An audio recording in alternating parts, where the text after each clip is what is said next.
Imagine this. It's early morning, September 1st, 1939.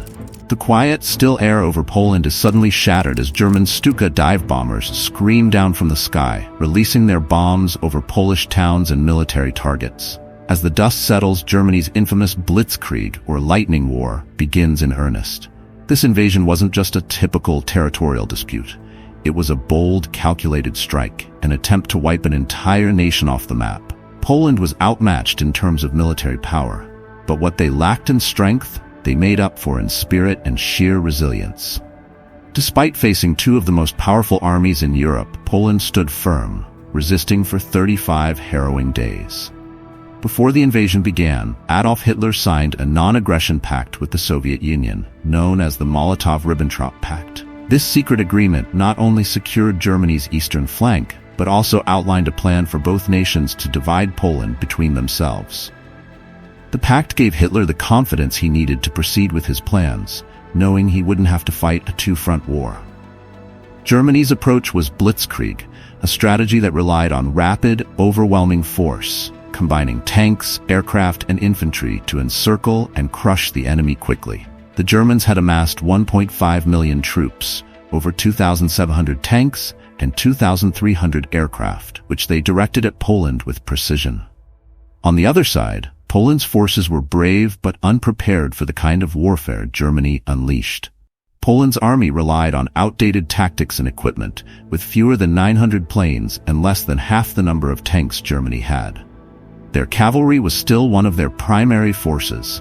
Yes, horse-mounted troops in the era of tanks and machine guns. But the Poles were undeterred. They mobilized their forces quickly and fought valiantly.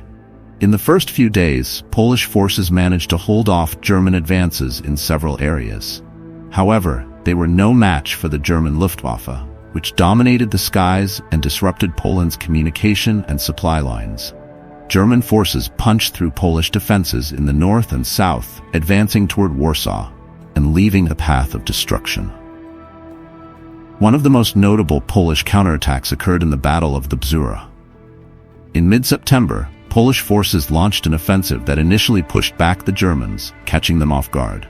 But the Germans quickly regrouped, using their air superiority and artillery to crush the Polish counteroffensive.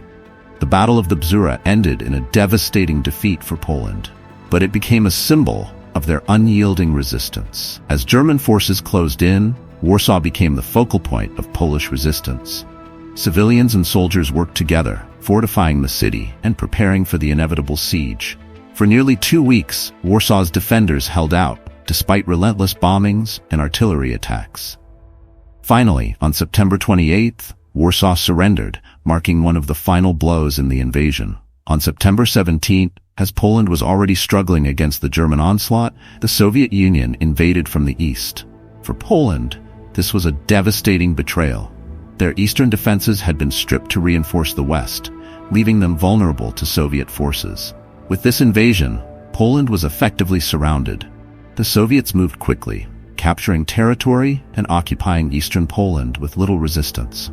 The two-front war was too much for Poland to handle, and within days, Soviet and German forces met and celebrated their victory in dividing the country. The Soviet invasion marked the death knell for Polish resistance and sealed the fate of the nation. The invasion of Poland lasted only 35 days, but its impact was profound. Poland lost over 65,000 soldiers, with more than 700,000 captured and taken as prisoners of war by both German and Soviet forces.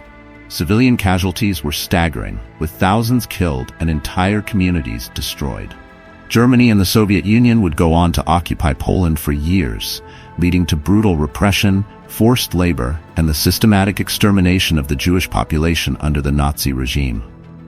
The invasion of Poland was just the beginning, but it set the tone for the brutal warfare that would define World War II.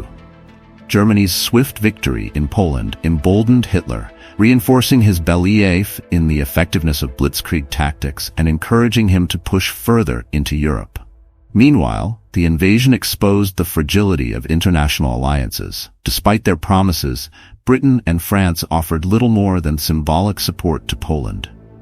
While they did declare war on Germany, they hesitated to take direct military action, leading to what was known as the Phony War.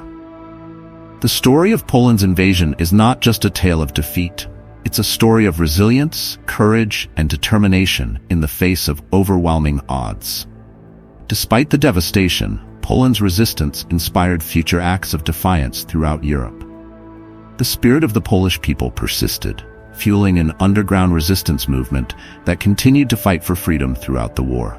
The invasion of Poland serves as a solemn reminder of the cost of war and the consequences of unchecked aggression. It's a story that reminds us of the importance of alliances, the tragedy of betrayal, and the strength of a nation united in the face of insurmountable challenges. And that concludes our exploration of the invasion of Poland, the event that lit the fuse for World War II. The bravery shown by the Polish people, despite facing two superpowers, remains a powerful chapter in history. If you enjoyed this deep dive into a pivotal moment of the 20th century, make sure to like, subscribe, and share.